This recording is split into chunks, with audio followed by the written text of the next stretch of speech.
I rise today in opposition of gun control bills. I rise today in support of our Second Amendment, the greatest freedom that we have as Americans and a right that people all over the world wish that they had. The Second Amendment reads, "A well-regulated militia being necessary to the security of a free state, the right of the people to keep and bear arms shall not be infringed." H.R. 8, H.R. 1446, both gun control bills, infringe on the people's right to keep and bear arms. We must stand up and stop the constant flow of gun control bills that constantly come out of this House. The American people have these freedoms for a very good purpose. You see, the right to defend oneself is something that should never require us to be on a list. It should never require us to pay a tax.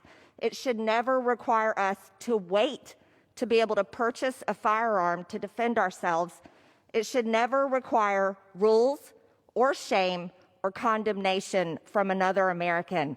But right now we're in a time where people are being shamed just for being a gun owner. Our government is constantly pursuing legal gun owners and making them out to be the bad guy. Take, for example, just in Atlanta, Georgia, my home state, just this past weekend at the NBA All-Star Game, there were 13 shootings. These were all illegal shootings. None of those criminals signed up for a background check for their guns. None of those criminals considered that they needed a waiting period before they used their firearm. And none of those criminals cared about any of the laws on the books when they shot people.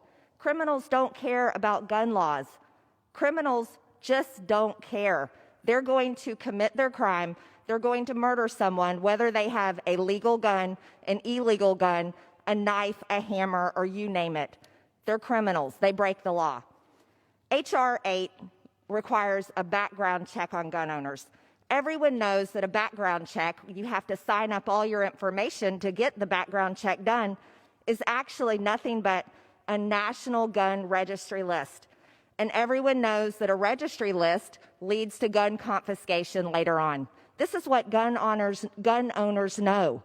This is what gun owners fear of a government that may become too tyrannical, which I'd like to remind you is the whole reason why we have the Second Amendment in the first place, is because our brave men and women who founded our country fought against a tyrannical government that was coming to take away their guns. This is not what we want in America. We never want a war on our land, but we also don't want a government that becomes too controlling and overbearing and takes away the rights of gun owners. You see, gun rights are American rights, and gun rights are women's rights. Yesterday was International Women's Day. It's a wonderful thing to be an American woman. We're the freest women in the world. And for us to be able to have the right to own a firearm and protect ourselves when someone is trying to hurt us is a great right. There's a woman named Carol Bone who was stabbed to death outside of her New Jersey home by her ex-boyfriend. Carol Bone knew her best chance at defending herself from a violent ex-boyfriend was a gun, not a piece of paper, not a 911 call.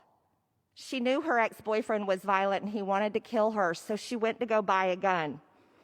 But you know what? It was the background check. It was the rules of the state, the oppressive gun control rules of that state that led to her being stabbed to death because it delayed her ability to buy a gun and defend herself from an ex-boyfriend that was out of his mind. Carol Bone had a restraining order. She was following the law against her boyfriend. So she had a restraining order. She had reported him to the police, but he still came to her house and killed her in the driveway. She was waiting for her approval of her gun permit. Literally what we were talking about with H.R. 8, background checks. H.R. 1446, 20-day waiting period. She was following the law, and she still got stabbed to death and murdered by her ex-boyfriend. You see, she had gone to the township police department 2 days before her death to check on the status of her languishing application. And another indication of her fear of her out-of-his-mind ex-boyfriend, she had installed surveillance cameras around her home. Guess what? Those cameras Gentlewoman's time has expired. Those cameras recorded her death.